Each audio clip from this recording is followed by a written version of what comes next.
Hi everyone, it's Debbie, the shrink on your couch. So I published a video on my page recently about the 3 reasons why people tend to cheat. You can go and have a look at that, but basically what I said was people cheat because the relationship they're currently in has run its course and they haven't been brave and courageous enough to be honest about that.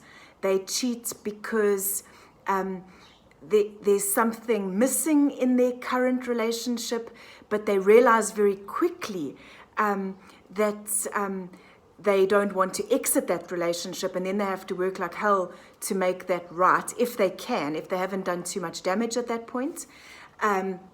And people cheat because they just fundamentally are not able to be faithful for all sorts of reasons.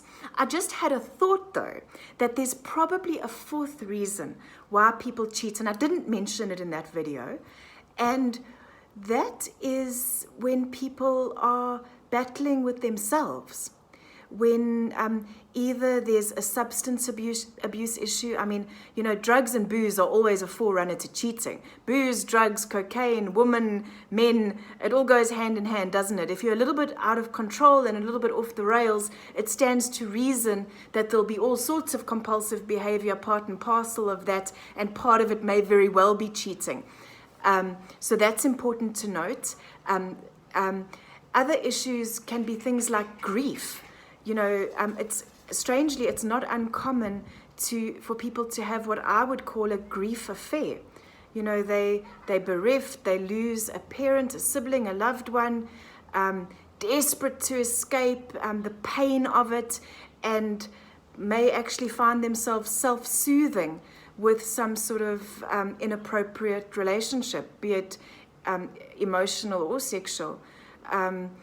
You know, so the other factor that I just wanted to mention, the 4th reason why people cheat is purely psychological in one of the 2 people in a long-term relationship. Self-esteem, grief, substance abuse, you know, any of those sorts of things. None of it doesn't excuse it. There's a big difference between excusing something and explaining it. But if we can explain something, then we can get a little bit further towards understanding it. And if we can understand, we can probably move beyond it. We could possibly forgive it. You certainly don't have to. And at least you can have power not to repeat it. That's huge. So this is just a little addendum to the previous video, and I hope it's useful to you. I just thought it wasn't fair to leave this 4th factor out, because it might be squarely where you are, and then you're done a disservice by not having it.